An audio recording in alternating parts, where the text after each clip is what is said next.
జాగ్రత్త. ఈ లక్షణాలు ఉంటే చాలా జాగ్రత్తగా ఉండాలి. తక్కువ రోగనిరోధక శక్తి, దీర్ఘకాలిక వ్యాధులుంటే సమస్యే. జ్వరం, దగ్గు, పుండ్లు కనిపిస్తే వైద్యుని సంప్రదించండి. మనకి కొత్త వైరస్ ఎంటర్ అయిందనమాట మన రాష్ట్రంలోని. మెలియాయిడోసిస్. గుంటూరు జిల్లా తురకపాడులో బయటపడిన ఈ వ్యాధి రాష్ట్ర ప్రభుత్వం ప్రత్యేక దృష్టి సారించింది. ఈ వ్యాధి లక్షణాలు, తీసుకోవాల్సిన జాగ్రత్తలు మనం పరిశీలిస్తే అసలు ఏంటి వ్యాధి అంటే ఇక్కడ బడ్డో బా బార్కోల్డేరియా సుడోమియలై అనే బ్యాక్టీరియా మెయిలాయిడోసిస్ కారణం అవుతుందన్నమాట. ఇది ఒక తరహా బ్లడ్ ఇన్ఫెక్షన్ అనమాట. రోగ నిర్ధారణలో జాప్యం చేసిన, చికిత్స చేయకుండా ప్రాణాంతకం అవుతుందంటే చనిపోతారు.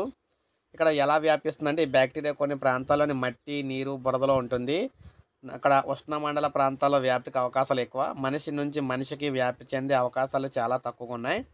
వర్షాకాలంలో వరదలు, భారీ వర్షాల వల్ల బ్యాక్టీరియా ఆస్కారం అయితే అధికంగా ఉంటుంది. పశువులు, ఇతర జంతువుల ద్వారా కూడా సంక్రమిస్తుంది. కలుషిత నీరు, మట్టి, ఆహారం ద్వారా ఈ బ్యాక్టీరియా మనుషుల శరీరంలోకి చేరుతుంది. కలుషిత ధూళి కణాలు, నీటి తుంపర్ల ద్వారా ముక్కులోంచి ప్రవేశించవచ్చు. చర్మంపై గాయాలు, కోతలు, బాధలపై పగుళ్ళు ద్వారా ఇక్కడ ఒంట్లోకి అయితే చేరుతుంది. ఎవరికి ఆశించే అవకాశం అంటే రోగనిరోధక శక్తి తక్కువగా ఉన్నవారు, మధుమేహం, మూత్రపిండాలు, కాలేయం, ఊపిరితిత్తులు సమస్యలు ఉన్నవారు, దీర్ఘకాలిక వ్యాధులు ఉన్నవారికి అయితే ఎక్కువగా వస్తుంది.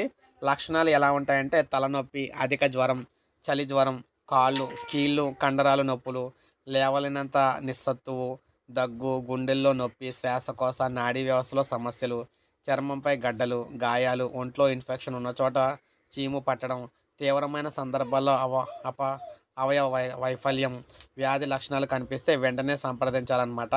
బ్యాక్టీరియా పూర్తిగా నిర్మూలించడానికి 3 నుంచి 6 నెలలకు ప్రత్యేక యాంటీబయాటిక్స్ అయితే ఇస్తారు. ఎలాంటి జాగ్రత్తలు తీసుకోవాలంటే వ్యక్తిగత శుభ్రత ముఖ్యం. చేతులు, కాళ్ళు పరిశుభ్రంగా కడుక్కోవాలి. కాచి చల్లార్చిన శుభ్రమైన నీరు త్రాగాలి.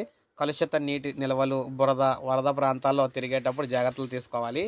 ఈ ప్రాంతాల్లో పనిచేసేవారు అప్రమత్తంగా ఉండాలి. చేతికి, కాలికి గాయాలు ఉంటే చేతి తొడుగులు, కాలికి బూట్లు వేసుకోవాలి.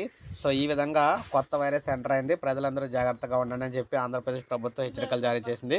సో ఇది అప్డేట్. ఒక లైక్ చేయండి, సబ్స్క్రైబ్ చేసుకోండి, మన ఛానల్ సబ్స్క్రైబ్ చేసుకోండి.